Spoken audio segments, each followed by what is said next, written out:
Hello I'll and break you open if I welcome have back to. Rue Valley. I'm going to move into this just so that we don't hear her shouting as we start our intro. We are in loop 7 of Rue Valley and, well, we know quite a lot now.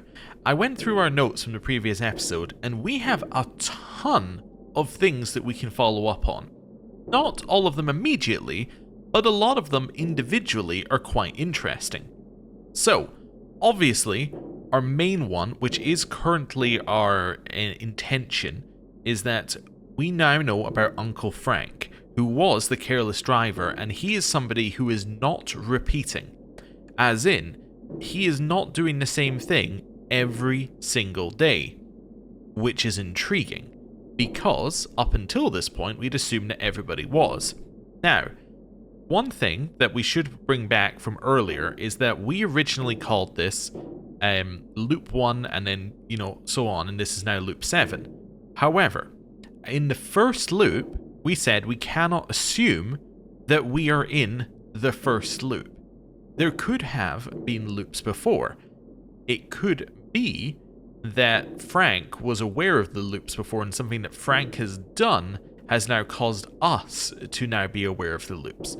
It's entirely possible. Or it could be that something we did in the first loop caused Frank to be there later. It doesn't necessarily mean that he knows anything. But the fact that Frank doesn't or hasn't up until this point repeated is very intriguing.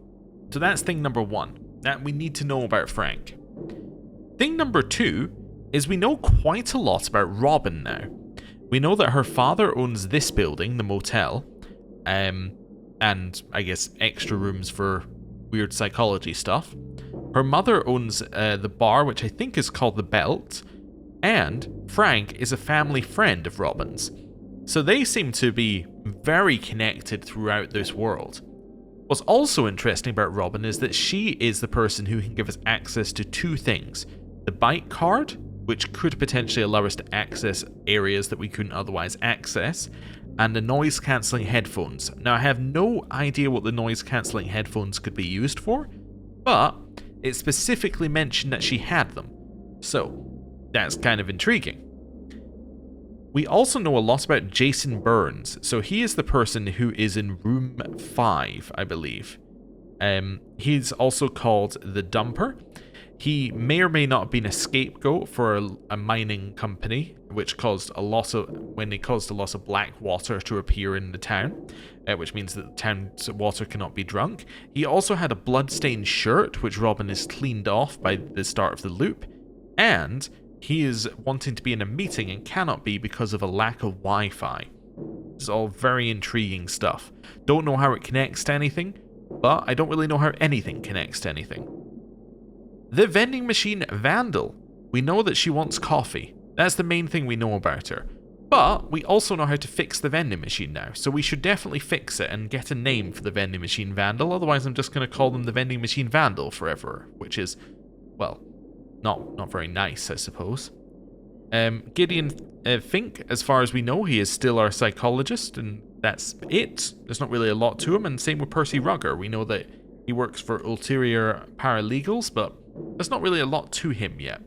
But we are probably going to find out some more today. So, we have a choice of where to start. We can go into Frank's room now, or we can try the coffee thing. I think we should go for coffee first. I think that seems like a reasonable way forward. So, let's close this, and let's fix the vending machine. She's not giving up. Maybe I can help. She looks at you suspiciously. Sure, give it a go. Okay, I'm going to press the return change button, but really press it all the way until you hear the plastic start to crack, then simultaneously press the coffee button and the more sugar button 3 times. The machine stirs to life with a low resonant hum. Its internal mechanisms clicking into place, awakened by your input. The display reads, insert coin. Let's do it. The coin clinks into the slot. A deep grind echoes from within as the coffee button glows, and the inviting aroma of fresh brew begins to permeate the air. I will hand her the steaming cup. Oh, what? Nice! I don't know how you figured it out, but thank you so much. Okay.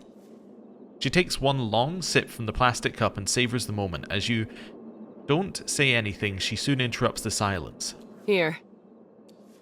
She raises the cup as if making a toast. To strangers fixing machines. Alright, 3 inspiration gained. Speaking of strangers, I'm Riley. Aha! We have a name. Riley. Okay. I think it's useful to get names, because then if somebody else refers to them by just their name later, we can actually be like, oh, it's that person. Eugene, nice to meet you. So, first session? Yeah, how about you? Me? She smiles. No, I live here. I mean, in Rue Valley, not in the motel. She pauses, then looks at you mischievously. So, how was it? Well, I've been told it's for my own good, so... I'm sorry it happened. On the other hand, I'm kind of glad it did. Otherwise, you wouldn't be here in the middle of nowhere. That's a weird voice line for, ooh, I get it now. She winks as if she's not supposed to say it out loud. What'd you do? Oh, okay, we can find out something about ourselves.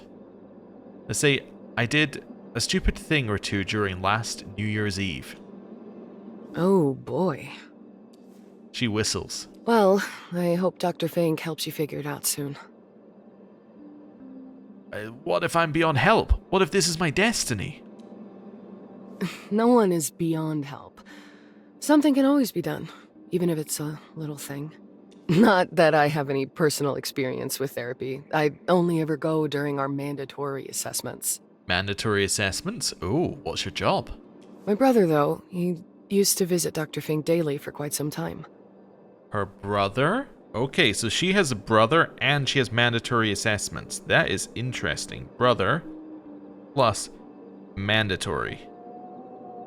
Okay, that's interesting. So that means that she's in some kind of role where she needs to be constantly, like, psych tested. That could be a couple of things. And trust me, I saw him getting better and better as the months went by. Until he quit. Why did he quit? He had a minor disagreement with Dr. Fink regarding some of his, beliefs. But other than that, therapy really helped him get on his feet again. But enough about that. She puts on an uneasy smile. So, how do you like the motel? Met the crew yet? I'm assuming Dr. Fink isn't part of the crew? Well, officially he's a guest. A working guest, but doing his own thing. Not motel business. There's also Uncle Ben. He's the owner. And Robin's father. Okay. So his name... Oh, so Robin's father is named Ben. Oh, okay. We have another name. She's very useful. Wait a second. So she called him Uncle Ben. That's interesting. I wonder whether she could be Frank's kid. That'd be very interesting. Let me just put down Uncle Ben here. Right. Carry on. Aunt Anita was around until a year or two ago, but she's not a part of the place anymore. Ah, and okay, so we now have Anita. So that is the name of the mother who owns the bar, I assume. Okay. And she was called Aunt. So, yeah, you related? No, it's just that I lived here for a while. A long time ago, to be precise. The Flemings took me and my brother in after we lost everything. They became like family to us. Oh, okay. You lost everything? How come? We lost our mom in a house fire, and our dad had passed before that, so... yeah. Okay. So, depending on how old her brother is, it could be that her brother is Frank, but... Okay, carry on. Anyway, Uncle Ben was like a father to us. Still is in some ways. He's a little quirky, but he's got a good heart. Robin, too. I guess what I want to say is, you're in good hands here. Good to hear. Have you ever seen the sky suddenly turn red in these parts? You mean when there's a rocket launch? A rocket launch? Interesting. What? She looks at your face, noticing your confusion. You must have heard of Coral Destiny, right? Not really. Well, Coral Destiny operates a spaceport not too far from here. And when there's a rocket launch, you can see the whole sky ablaze with this mesmerizing red hue, like a portal to another world. Okay, so I'm going to take a mad stab in the dark and say that she works at the spaceport. That's my mad stab in the dark here, because that would be the ideal place for you to need to have some psych tests. Even from here, it looks amazing. And your timing couldn't be more perfect. There's a launch scheduled for tonight at 8:45. Aha! So we have what the fiery sky is. Unless... She looks towards the dark clouds gathering on the horizon. They may call it off because of the storm, but I doubt it. Are you going to watch it? Not this time. I have other plans. Well, this was fun and all, but gotta go. Thanks for the coffee. She turns around and leaves. Okay. We got a lot of info there. Like, that was some very good info. She also has a motorbike. I don't know if that's of use to us, but it would be a way to avoid the roadblock. Okay, door to Frank's room is still shut. Alright. Well, let's look at the new info we got. So first of all, we know that this is Riley. Ben raised her and is like a father to her. Okay, along with Anita. We also fixed the vending machine, which I can wrap up. You learned and tested the combos to get the vending machine unstuck. You now have coffee whenever you want. The best thing is, because of the time loop, you won't have to face the dreaded caffeine crash. Okay, and we have a ton of inspiration now. Ooh, okay. So, rocket launch. At 8:47 PM, Coral Destiny launches a rocket into space. It seems that launches like this happen often around here. It's doubtful it has anything to do with the time loop, and it's nothing more than a coincidence. Well... Mentions of the Coral Destiny Space Agency are prominent around here. While we're here, Jason Burns, staying in motel room number 5. Yeah, and then Frank. He is staying at the motel in room number 1. He's either not there or won't open up, plus the room is locked. Robin. Father's name is Ben. Mother's name is not important, apparently. There's Ben Fleming, who we haven't met, but we actually know what he looks like, sort of. Okay, he's the owner of the motel. It's Ben. He doesn't seem to be around here. He's the father of the receptionist. Then enter Frank's room. The receptionist loves talking about key cards. Maybe you could check with her. Okay. Well, we have our path, so let's go. Hi, yes, my problem... Again? Rue Valley Motel, Coral Destiny antenna. Yes, okay. I understand, but the text said today. She complains to the person on the other side of the call. Let's try to get her attention. Success! Wonderful. As they say, third time's the charm. Every setback is a lesson, and you've been an avid student. It took a few tries, but you nailed it. Sorry for interrupting, but I'm in a bit of a hurry. I'm going to spread my hands in an excuse me gesture. She looks at you and hey, listen, first... I have to go now, so yeah, we'll have to manage without it today. I know, sorry. Bye.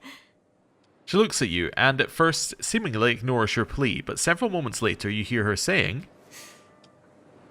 Hey, well, listen, that. I have to go now, so yeah, we'll have to manage without it today. I know, sorry. Bye. Yes, that line again. Oh, hello, Mr. Harrow. How are you? Are you ready to check in? Oh, where are we going to start? Hey, let's start with, what's the deal with Coral Destiny? Actually, you know what? Let's do enter Frank's room. Let's focus on one thing at a time. I'm ready to check in. All right then, let's get you into your room. So, number 6, the last one on the second floor. Everything is ready for you. And this is your key card. Whoa, a key card? That's right, a key card. She barely contains her excitement.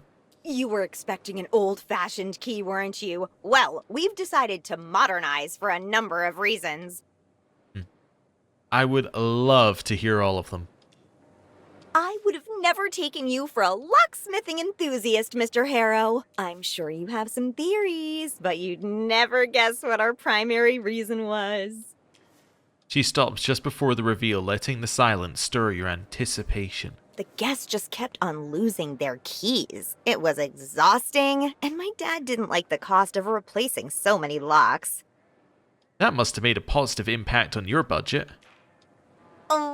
It will, eventually.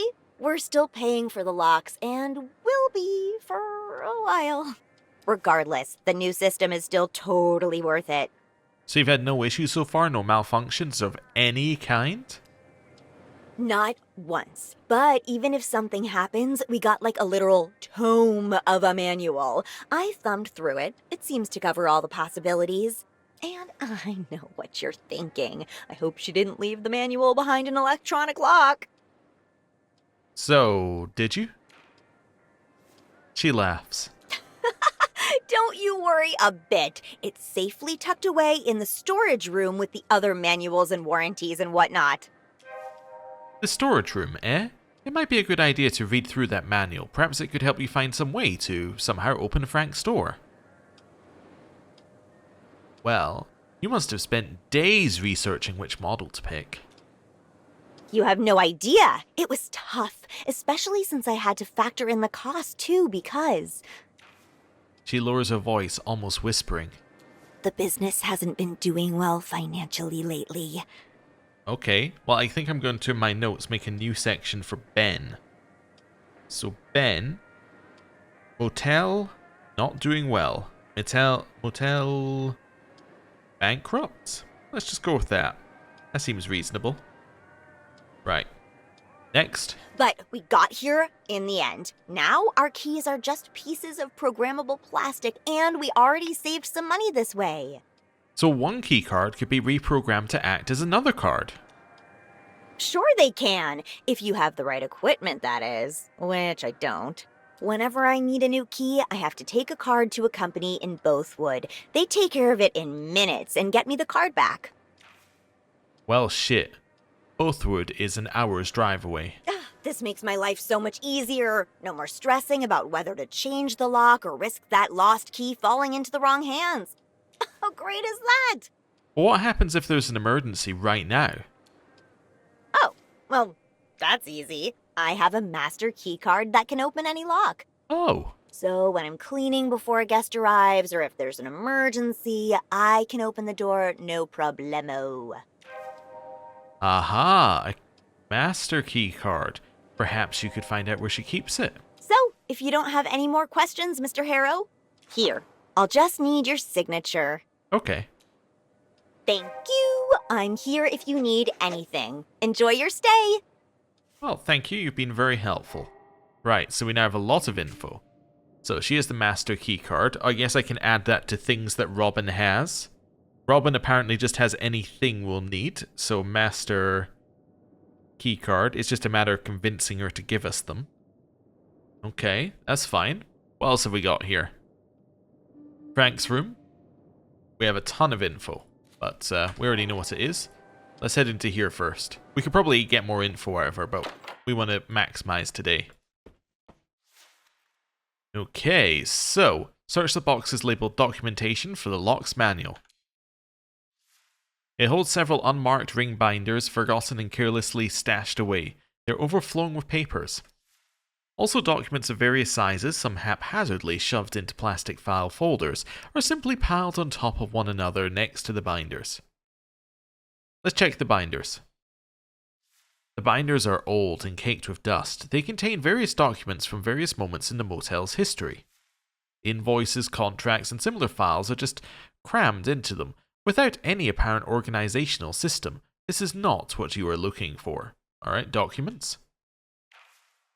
Lo and behold, close to the top of the pile is the manual for the door lock. Its pages are crisp, white, and unnervingly pristine, standing out against the time-worn binders that clutter the box. Let's search the manual for any useful door-opening tips. My decisional check. Failure! I'm too calculated. I'm too indecisive, I guess. As you thumb through the manual, an unsettling need begins to simmer within you, an incessant compulsion to master every nuance of this lock before daring to breach it. Start reading the first chapter, Introduction and System Overview. The introductory chapter is filled with the usual platitudes about the brilliance of electronic locks, particularly the model used in this system, Secure Lock 2.0. Alright, I'll remember that. Next, the manual outlines that the keycard system is designed to function seamlessly with power grids that adhere to the QMS 1100 standard, ensuring reliable access control. The QMS 1100 standard check. The rest of the chapter features no specific information of interest. Next chapter, Installation and Configuration. This section dives into the nitty-gritty, installation instructions, wiring diagrams, and meticulous schemes for hooking the door up to the grid. The provided wiring diagram in Appendix B must be cross-referenced with on-site configurations to ensure that redundant power lines are isolated, otherwise the primary lock may malfunction intermittently, especially under conditions of high electromagnetic interference as defined in Section 6.7. After the lightning bolt goes off, you can open the door. The grand diagram is sprawling across several pages like a folded poster. Let's unfold the wiring diagram in Appendix B and look at it in detail. So many lines and shapes tangled together, it's a maze of circuitry that makes your head spin. The complexity is overwhelming. Maybe this puzzle's just a bit too tangled for me. Or maybe this is exactly the insight you needed. Hunt for a solution further down the line. Among cryptic symbols and lines, you notice a familiar term, QMS 1100. Wasn't that the standard mentioned in the first chapter? It is, but you're still not sure what exactly the QMS 1100 standard is or why it is important. Alright, on to the next chapter, Operation and Maintenance. The chapter explains how to properly operate the lock during everyday activities to prevent malfunction or damage to the system. It is imperative that routine maintenance incorporates a thorough verification process to ascertain the persistent compliance of the power grid with the stipulations of QMS 1100, as this is crucial for the sustained alignment with the operational standards set forth by the system. Is this manual sponsored by this QMS 1100? Laugh if you want, but you'll want to keep an eye out for it as you sift through the rest of the text. Next, it explains that the lock is hooked up with either DetectAsense 2100 single or DetectAsense 2100 multi-key card readers. They should be kept clean at all times. So which variant is used in this case? According to the side note, both variants can manage up to 128 doors. The single variant employs one card for all doors, whereas the multi-variant supports a unique card for each individual door. Ah, okay, so this must be the DetectAsense 2100 multi then. A few paragraphs are committed to compatibility with Access Card V5 keycards and forward compatibility with Access Card V6. Seems like the system uses Access Card V5, but whenever you are ready to upgrade to the sleek aluminium-like design of V6, you're all set. Well, that's good to know. Also, I just realized that said aluminum and I corrected it in my head. Anyway, doesn't matter. The system should be regularly checked for potential issues, the most common being lock shorting and sensor override. Okay.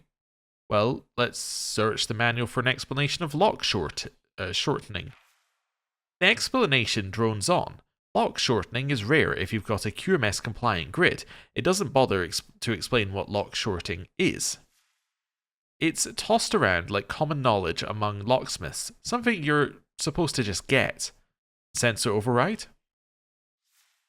A few paragraphs down, it hints, almost offhandedly, that in theory, prolonged exposure to a stroboscopic light source could trigger a reset in the lock. Never mind, I don't think I can find a stroboscopic light source anywhere nearby. No chance. Another dead end. The paragraphs blur together, numbers swimming in your vision. Fatigue starts to accumulate behind your eyes. Fear begins to creep in. What if this manual is just beyond your comprehension? Well, I'll have to slow down, dive even deeper into the details, and read everything at least twice. 2 chapters left. There's got to be something you can use. Read through the next chapter, Security and Advanced Features. The most prominent of the advanced features is the latest version of the anti-burglar system, something called Intruder Alert Pro, which should be connected to the local authorities and configured accordingly. Intruder Alert Pro, okay, next. In accordance with the QMS 1100 standard, an embedded emergency feature facilitates the automatic disengagement of the locking mechanism during power failures, ensuring a return to its initial operational state upon restoration of power, thereby maintaining systemic integrity. This again, the standard has to be the solution. All this reading is paying off. Now to figure out what the standard is and how to use it to your benefit. You continue, page after page, eyes scanning every line, every word, hoping for an answer, but nothing else is worth your attention in this chapter. I mean, we're pretty certain it's like the lightning which turns the power off and then you can just open the door. But anyway, one more chapter left. The solution must be there. The final chapter, called Compliance and Standards, might just hold the answers you're looking for. The details on QMS 1100 and how to use it to crack that lock wide open. Read it all from start to finish to get the whole picture and see how QMS 1100 fits in. After an avalanche of paragraphs filled with legalese, you slowly begin to understand what the QMS 1100 standard is. Unfortunately, it has nothing to do with opening the lock without the keycard. Shit. The fear you staved away comes roaring back, dragging a tidal wave of despair with it. You gave it everything, laid it all out, and for what? Nothing. You've had enough. I'm just going to shove the manual back in the box and let it gather dust where it belongs. Oh, okay. Your ears are pierced by a ringtone that you swore to change years ago. Who's calling? Unknown number? Oh, well, I better answer it. Hello, sir. Am I speaking with Eugene Harrow? Percy's voice is intermingled with static. You are? My name is Percy Rugger, and I'm a senior sales executive at Ulterior Paralegal Exploits Consultancy. We'd like to offer our help regarding your case. That sounds great, Mr. Rugger, but I have a question first, if I may. But of course, Mr. Harrow. I'm here to answer any questions you might have. At your service, as they say. What can you tell me about Coral Destiny? Coral Destiny? Mr. Harrow! I'm pleased and excited about your unexpected questions on this subject. They train our brains to always be alert, like a meerkat. Now, where to start? A corporation dedicated to the study, exploration, and colonization of space, starting with Mars, saving humanity, billions of dollars in value, eccentric owner, that type of thing. An eccentric owner can mean a great many things. You must have led a very secluded and/or busy life if you don't know anything about Elise Watson, Mr. Harrow. This line is far from secure, so I'll just say that privatizing big state-owned businesses runs in the Watson family. Okay. Unlike her dear father, Miss Watson rarely appears in public, but when she does, she always speaks in such a low voice that she's barely audible. Wait a second. So Elise Watson. I just realized that that's a new name. Elise Watson. Okay. Also, we got some more info. Not potentially useful, but she is called Miss Watson, which would imply that she is unmarried. Does that give us any useful info? No. But it's info. Couple that with her plan of getting humanity a new home in this unique moment in our history, the whole our cradle but not our grave, and you get a mysterious aura of great vision and leadership. Now, I suggest we get back to the matter at hand. If my information is correct, you have recently been unjustly forced to participate in a treatment which, in our opinion, may have consequences not aligned with your best interests. Are you referring to my psychotherapy here in Rue Valley? Mr. Harrow, let me be frank with you. I have no idea where this true valley of yours is, but we will work together to put an end to this undue response to your, well, unique situation. Mm-hmm. I mean, we have only known each other for a couple of minutes, and I can already see what a strong-willed individual you are. You know what you want, and nothing will stop you from getting it. So I presume you're ready for the next step in our cooperation? Well, do I have to decide right now? This is all happening so suddenly. I completely understand what you're trying to say, Mr. Harrow. To make things easier for you, I'll simply write down your general consent here and forward your case to my colleagues in our paralegal department. They'll contact you shortly. Well, Mr. Harrow, it was a colossal pleasure talking with you. Juice! Okay. Before you have a chance to say anything, the phone line is already dead. Alright, well, we have a new name. We don't have any new info on Coral Destiny, so that name might not be important, but we have a new name. Okay. I have a way to open that door. So, I mean, we just wait till lightning goes on. Can I speak to her any more about it, though? How can I help you, Mr. Harrow? I left my key card in my room. Any chance you could open the door for me? You're certain it's in there, Mr. Harrow? I mean, you haven't even left the reception desk since I gave you the key card? Well, this is stupid. Oh no, you think I'm lying. Do you think I want to be in this position begging for you to open the door? I'm so sorry, Mr. Harrow, but I don't think I can help you. Do you want me to call Dr. Fink for you? I'm sure he'll see you if the situation is critical. No, thank you, I'll be fine. Idiot. Next loop, at least pretend you went into your room. Maybe I should really go into my room and forget the card inside. Why not? If it will put you in a mood that makes your plea more convincing. Well, not sure that I really need to, but I guess we could do that now, you know. It's something that, you know, uses up the time. Okay. Well, heading over here. It's been a very productive loop so far. Right. Let's go in. Put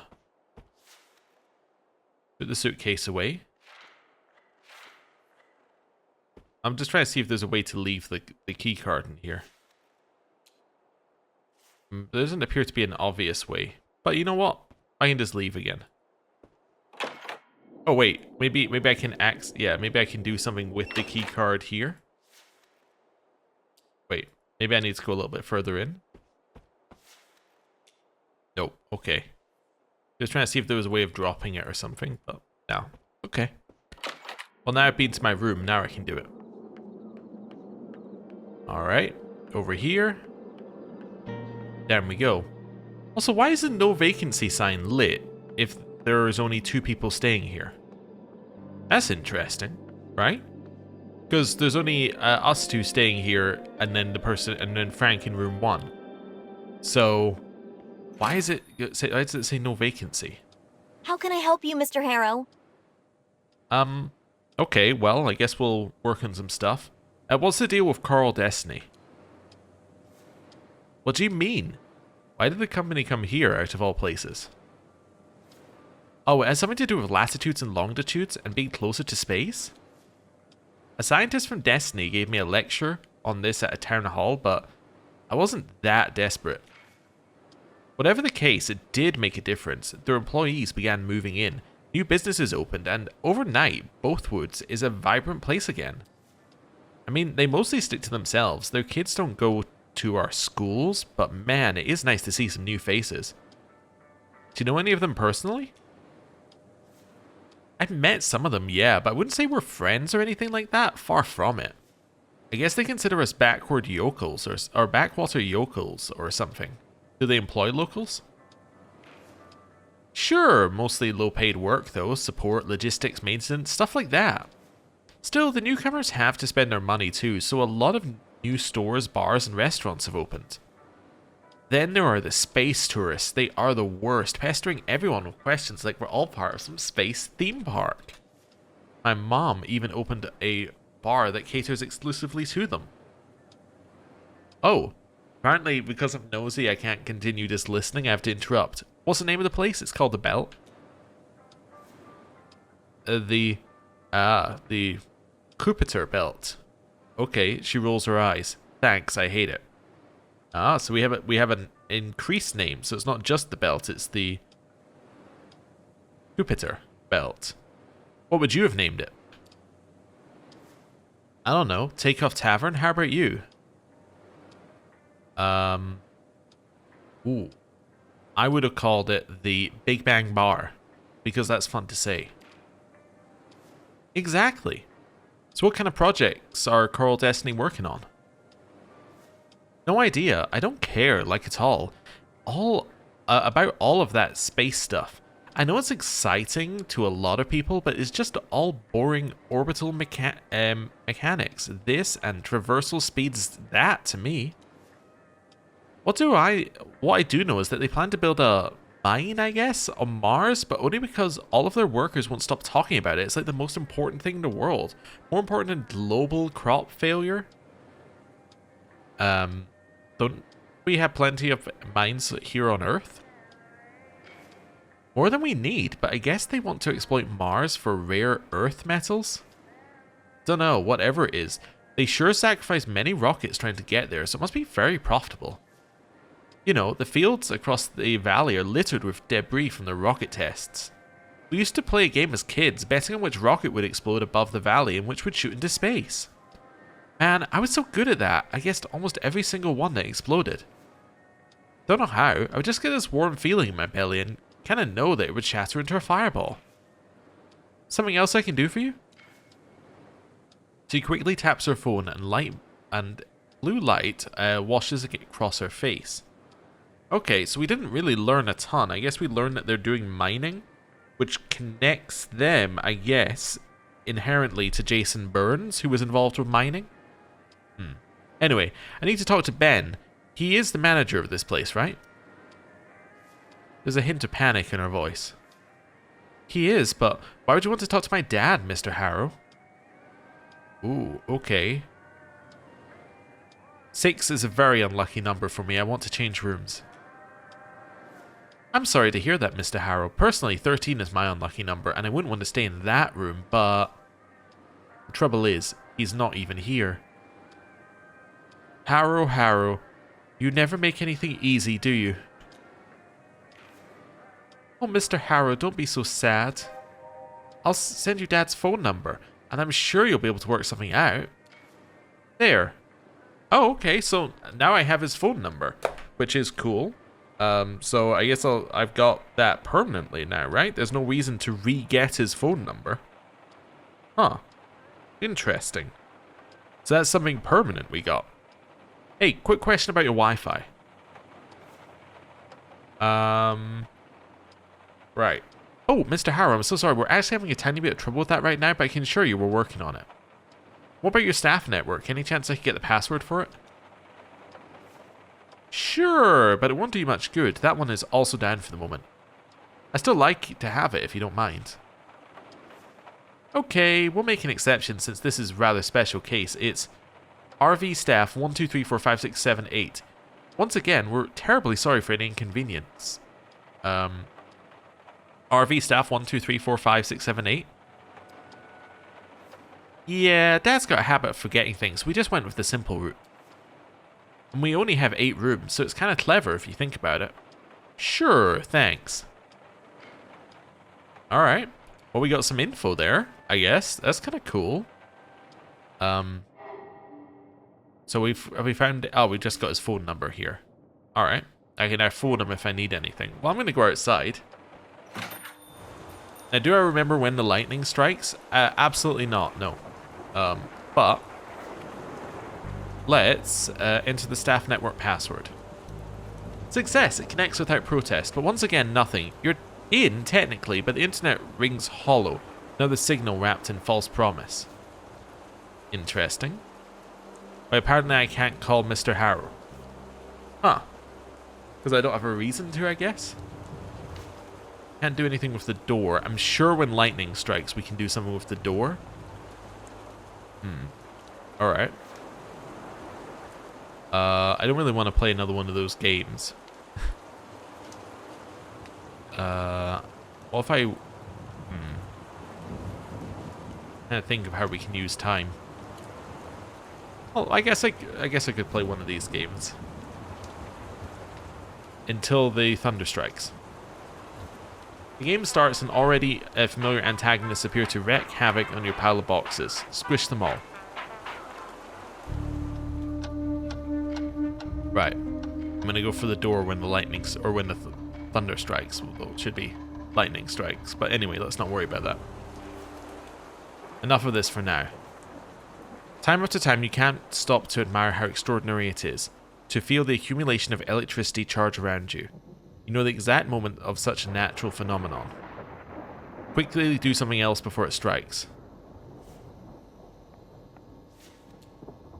Okay. Wait.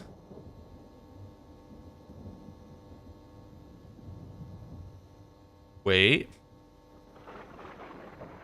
I'm wondering if it's going to happen or not. Or if I should have chosen the other option. Maybe if I do this, it'll just use time.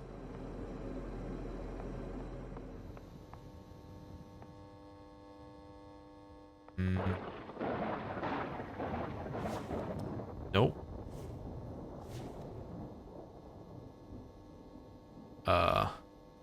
Till thunder strikes.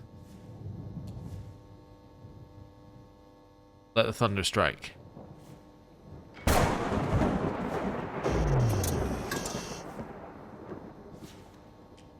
Oh, I thought I was so smart. All right, well, that's that then. What's the new plan? Do I have a new plan? Not really anything else to do today. Maybe I can ask her about the thunder. Hello. How can I help you, Mr. Nope. Okay. I think we're out of things to do today. I think this loop is done. Yeah, I think this loop is done. Okay. Right. That's fine. Time passes.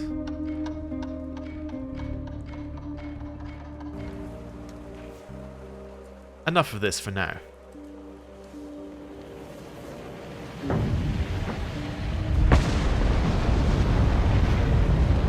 You're getting used to this. A fire in the sky, loud noise, your typical Sunday.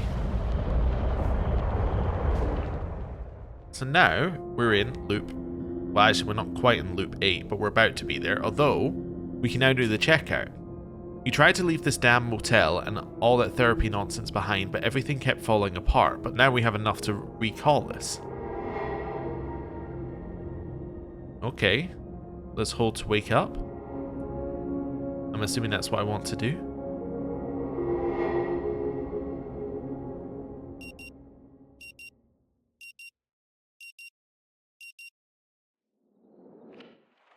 Still with me, Mr. Harrow? Yes, and I have a question. Of course, Mr. Harrow. Feel free to ask anything. Could you help me make sense of a dream I had? A dream? The doctor raises his left eyebrow, seemingly intrigued at your question. Perhaps it'd be better to do this during tomorrow's session, as a comprehensive analysis requires time that we don't have right now. Well, but I worry that I might forget some of the details if we wait until tomorrow. Well, I guess we can at least make a start today, focusing on the most vivid aspects, and we'll continue with a deeper exploration tomorrow. Alright, please, go ahead and share your dream. Let's share the dream about checking out of the motel.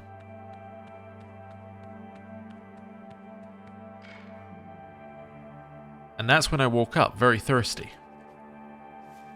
Dr. Fink nods his head, looking at you intensely. Thank you for sharing it with me, Mr. Harrow. The suitcase, the struggle with the checkout forms, and the malfunctioning vending machine, they all seem to be significant. Would you like to share your thoughts on any of these? Well, let's see what we're gonna say here. I was so thirsty, but the vending machine just took my money and gave nothing back again and again.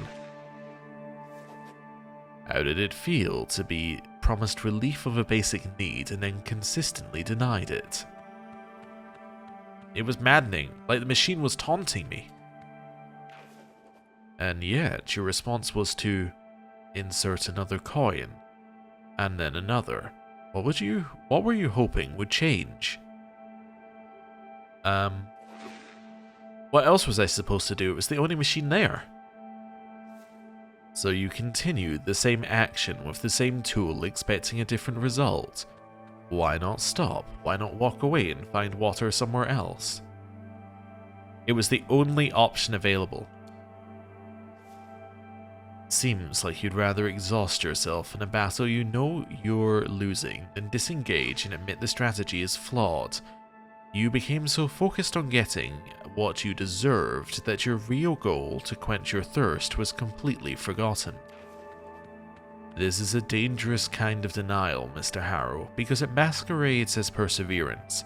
You are convincing yourself that sheer stubbornness is a virtue, but it's actually just hiding from the fact that your chosen solution is broken.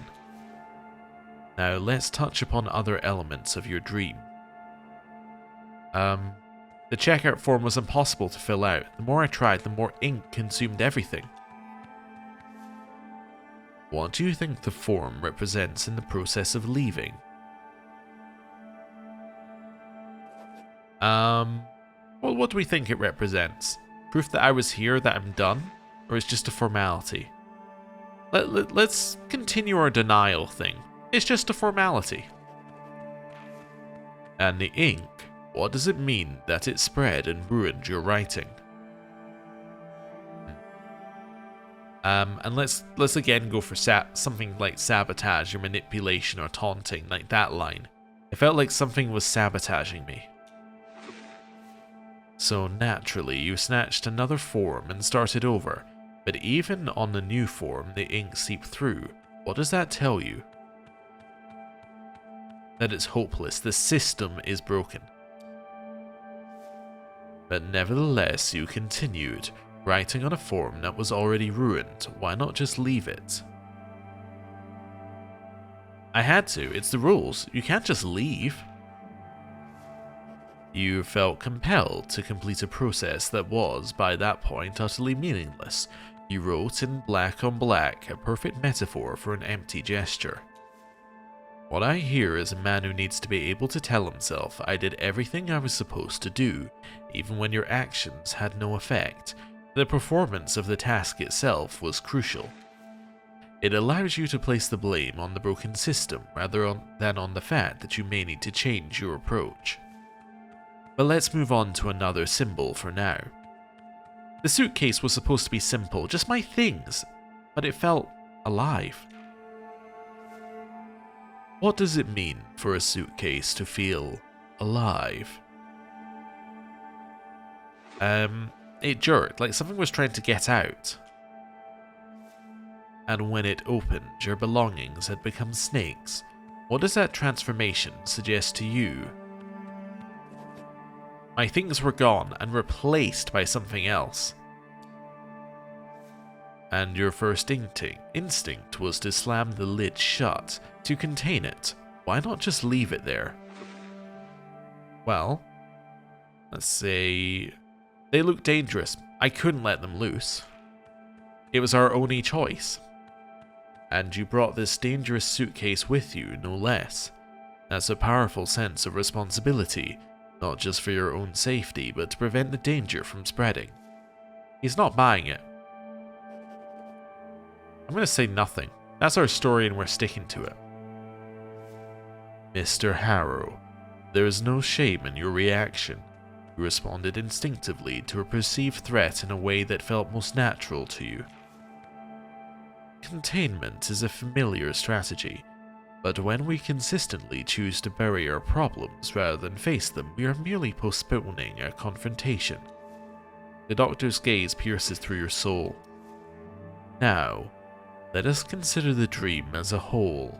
In each scenario, you encountered an obstacle and each you chose a similar path. When faced with a terrifying truth, you chose to contain it. When faced with a futile process, you chose to complete the empty ritual. When faced with a broken solution, you chose to repeat it. The common thread here is not the nature of the obstacles, but your reflexive response to them. Your subconscious is illustrating the very strategies you use to avoid confronting what is truly troubling you. I'm not avoiding anything. I'm doing what needs to be done. We're sticking with the same path. And that is the heart of the issue. These need-to-be-done actions have consistently failed to resolve anything. You are treating the symptoms while ignoring the illness. I cannot tell what specific burdens you carry, but I can see the weight of them in your steadfast refusal to admit they exist. That refusal is the one problem that makes all others impossible to address. Until you can face that, you will remain stuck, endlessly performing what you believe needs to be done, without ever addressing what actually needs to be done. Okay. So it's let me go back here a second, because this seems like it's important for multiple things. I cannot tell what specific burdens you carry, but can see the weight of them in your steadfast refusal to admit they exist. Till we admit that the problem exists, we cannot properly solve it. Okay, interesting. He pauses for a moment. Tell me, have you considered that the incident, the one that led you here, wasn't some isolated random event, but the result of built-up tensions? So I can say that's irrelevant. I won't talk about the incident. This analysis was a waste of time where I asked you to make sense of a dream, not to diagnose me. I need a solution for the loop, not a lecture about how my own mind is the problem. Okay. I'm going to say 1. That's irrelevant. I won't talk about the incident. This analysis is a waste of time. Your refusal to even entertain the possibility that your mind is trying to show you something is the very wall you keep crashing into. You will either find it in you to admit this, or things are not going to get better. Not here, and certainly not out there. He glances at the clock. All right then. That's it for today. You should go and check in at the office. Your room is probably ready by now. Okay. Interesting. So we got some info on our dream, but not a lot of info. Okay. Well, let's go and check in, I guess. Give me my coffee, you jerk! Do we think that she has anything new for us? I don't think so. Out already. No. Alright, well, we'll leave her with her coffee problem for today. No, I don't need to unplug the modem. Of course I've rebooted it 12 times already. Mm-hmm. I'm in a hurry, sorry. At first she seems to ignore you. After a brief pause, hey, listen, she says, I have to go now. Hey, listen, I have to go now. So yeah, we'll have to manage without it today. I know, sorry. Bye. Oh, hello, Mr. Harrow. How are you? Are you ready to check in? yeah. All right then, let's get you into your room. So, number 6, the last one on the 2nd floor. Everything is ready for you. And this is your key card. Yes, now, if I could only... Oh, I see you're confused by this. You were expecting an old-fashioned key, weren't you? Well, we've decided to modernize for a number of reasons. I'll wait for her to hand us the key card.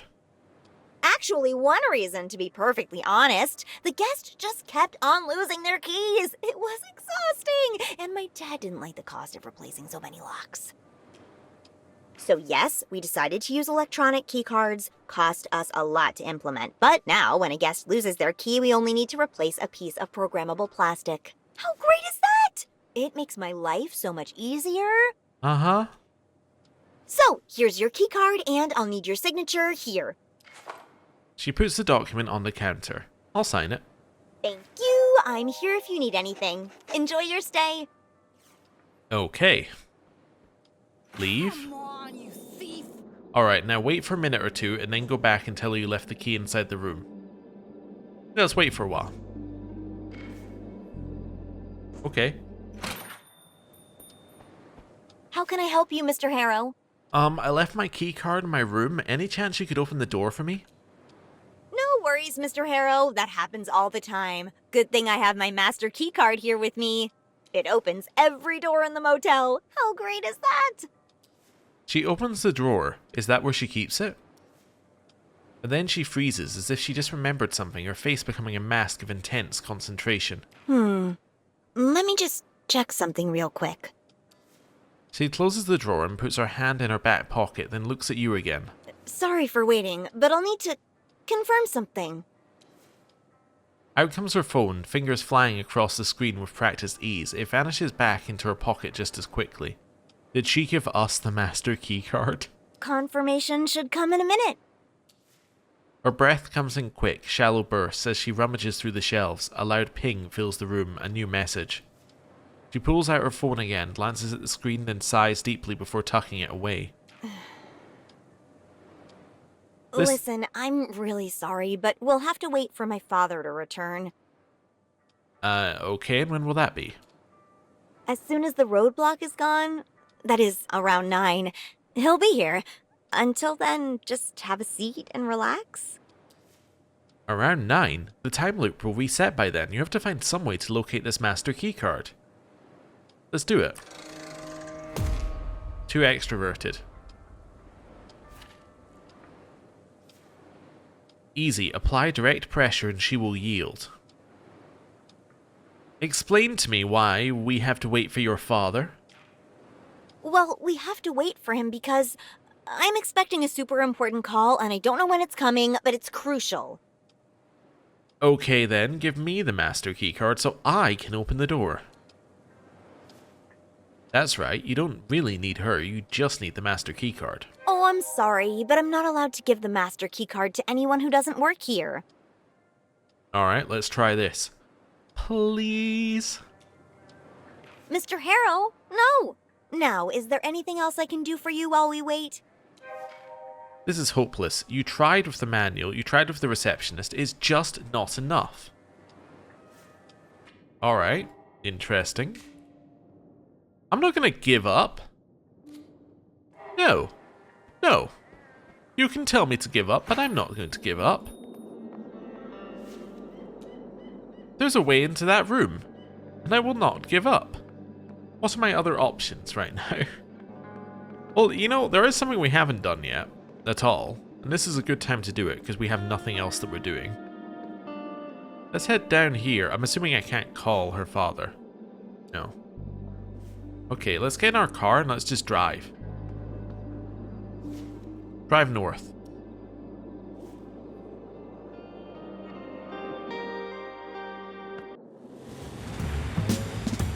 Ooh.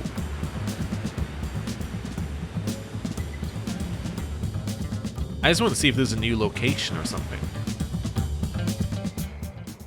There is. Alright, there's a roadblock.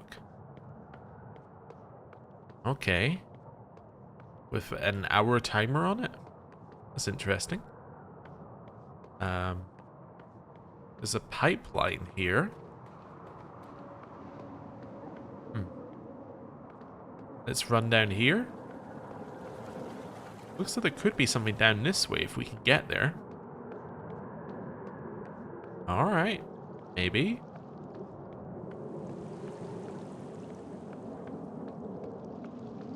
Doesn't look like anything actually... Oh, wait. The creek winds through the desert, its clear water carving a deep passage through the stone, a testament to centuries of relentless erosion. Stepping up to a jagged overhang, you take a deep breath, the warm air mingling with the sun-scorched scent of the stone. The stream hums, inviting you to lighten your burden and share in its flow. I'll pay my respects to the creek. Oh. I see. That wasn't... Oh.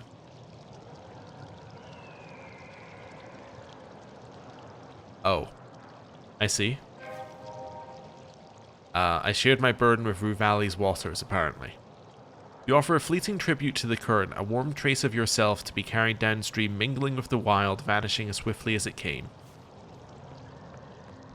Okay, well that got me an inspiration. I don't know if I'm happy about that, but that's okay. Oh, train tracks. Interesting. What's this? The view is striking. The endless sky stretches beyond Rue Valley, an indifferent witness to everything below. In the distance, the desert sprawls, its surface broken by hills, silent, ancient monuments standing watch over time itself. Below, the river winds through the mountains, a sinuous dancer draped in flowing silver, moving to a rhythm only it understands. Let's enjoy the view. Too sensitive to enjoy the view. The sheer beauty of this place crashes over you like a tsunami, leaving you on the verge of tears. Maybe this is on me, this flood of feeling, this unraveling. The world simply is indifferent. Unchanged by your awe, your sorrow, it stretches on, magnificent and untouchable whether you stand here or not. Move on. Too much to feel here anyway. I'm overwhelmed. Okay, the feeling is everywhere inside you and around you. I'm teary-eyed, impulsive and sensitive. I'm now incredibly sensitive, although I'm no longer indecisive. We become more decisive via our actions. Alright, what about this? It's an old overpass. It doesn't look like it's been used recently. Walk up to the edge and sit down. You take a seat on the steel structure and let your legs swing loosely over the road. Okay, no, get up. I'm not going to stay here until something interesting happens. We're going to continue exploring. Alright. You'll have to continue slogging on foot. Alright, let's walk the rest of the way. Where am I going? Is this where the belt is?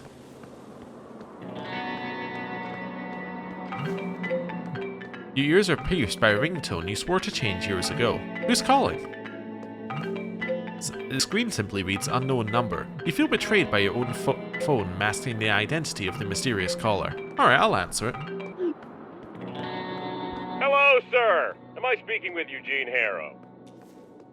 Through static interference, Percy's voice emerges. Oh, okay. We got some new stuff to say, apparently. Yes, my name is Eugene Harrow. Ooh. Which one am I going to say, though? And I'm a senior executive time loop specialist at Rue Valley Solutions. What can I do for you? Oh. Well, my name is Percy Rugger, and I'm a senior sales executive at Ulterior Paralegal Exploits Consultancy. We'd like to offer our help regarding your case. That sounds great, Mr. Rugger, but I have a question first, if I may. But of course, Mr. Harrow. I'm here to answer any questions you might have. At your service, as they say. Have you been feeling like you're stuck in a time loop lately? If I'm honest, maybe a little. I feel like things have been repeating themselves lately.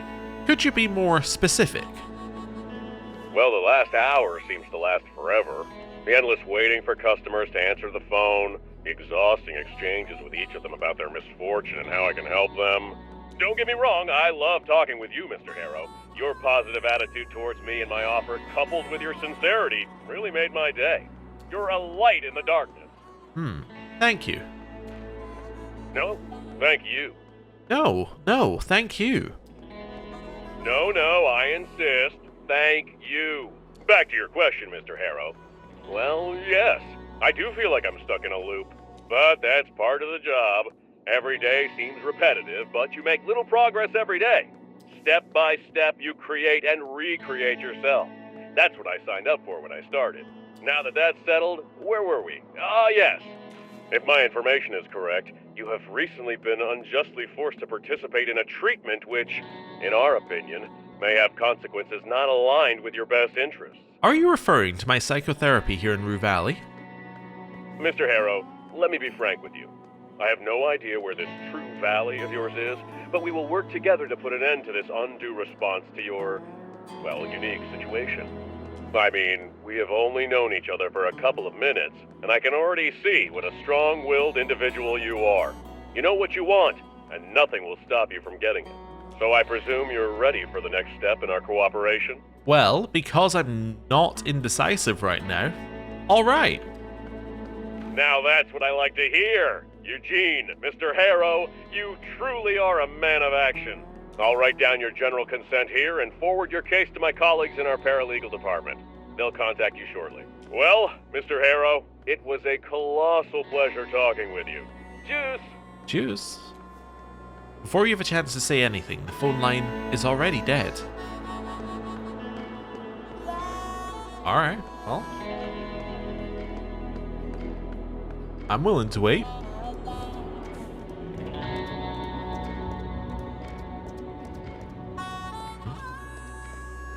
Starts raining out here.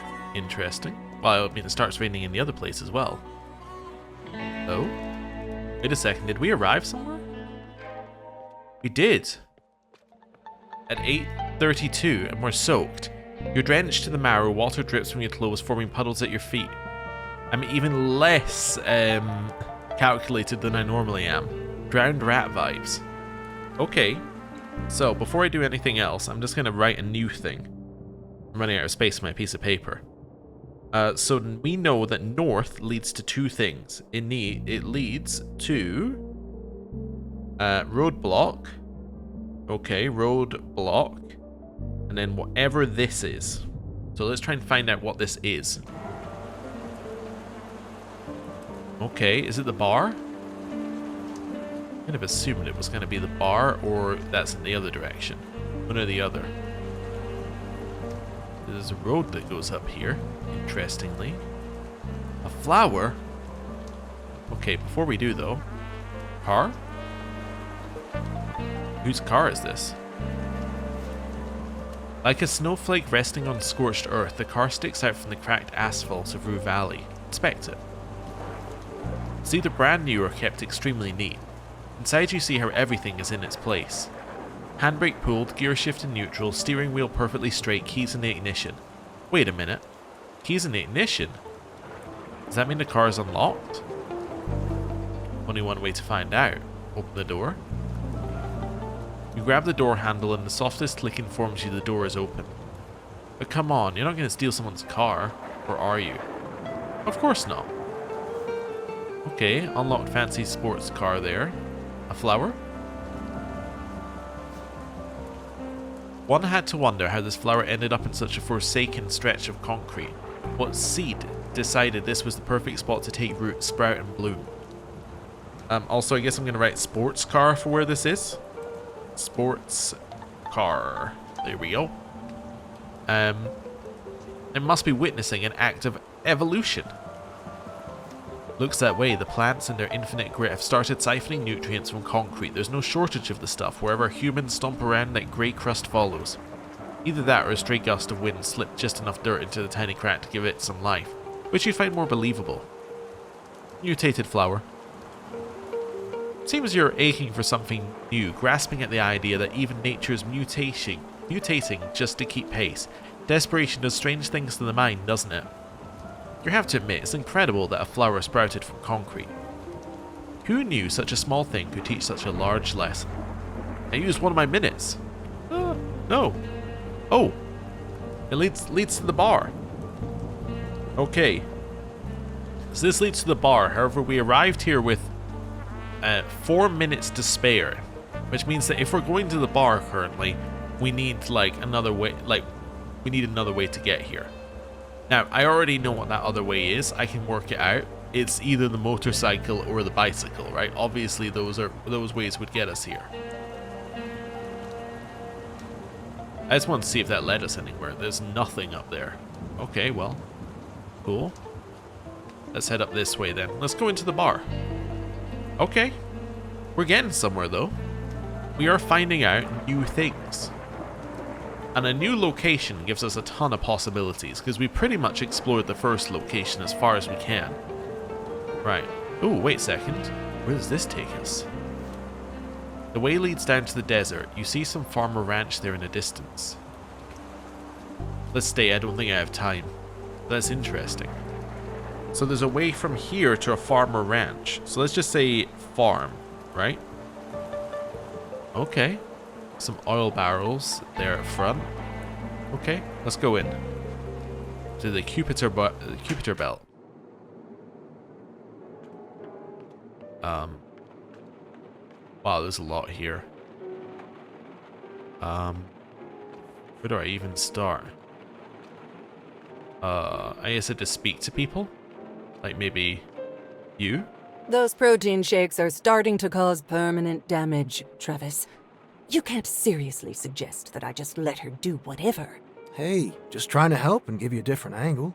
Believe me, I've considered every possible angle. A token appears in her hand and starts spinning from finger to finger. She turns towards you, her eyes a pair of icy daggers. I understand this is a public space, but this is a private talk. Move exactly 5 yards away and let us finish. Okay, I'm going to assume that she is Anita. Oh, we're also upset, apparently. Okay, which means that we're now into impulsive on that side, and we got 2 indifferent. Oh, I'm still dramatic. Interesting. The bartender gives you a look that's heterogeneous. Well, that's a heterogeneous cocktail of "I'm sorry, bro," and "you kind of deserved it." I wasn't trying to eavesdrop, honestly. Yes. And Travis here wasn't trying to explain to me the things I already know. You can't help but wonder, is this her normal self or is tonight special? Let's not disturb them right now. I guess if I got here earlier I could. Okay. Well, I'm going to go into your back room if that's okay with you. The door stands firmly closed, the sign "staff only" almost daring you to step inside. Alright. Locked. Okay then. What's this say? List of rules for a bar in the middle of nowhere. Now that is intriguing. You focus on the ones that stand out for one reason or another. Okay, I'm gonna leave it for now, but we can come back. Let's go into the roof. Alright. Well, this is kind of cool. It's a place to stand. I guess it's somewhere to watch the, yeah, somewhere to watch the, like, takeoff. Okay. Down here. Let's go. Walk down the road. Let's see if we can get to the farm. No chance I get to the farm. Like, zero.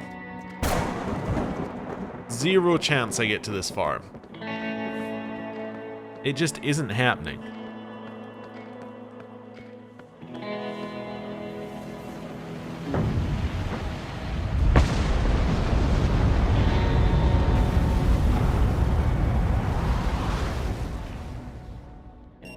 And that was loop 8. I gotta say, loop 7 and 8, more progress than I would have thought. Still with me, Mr. Harrow? So now we're in loop 9. Okay. Let's do a question. Okay, so, Doctor, can we talk about Coral Destiny?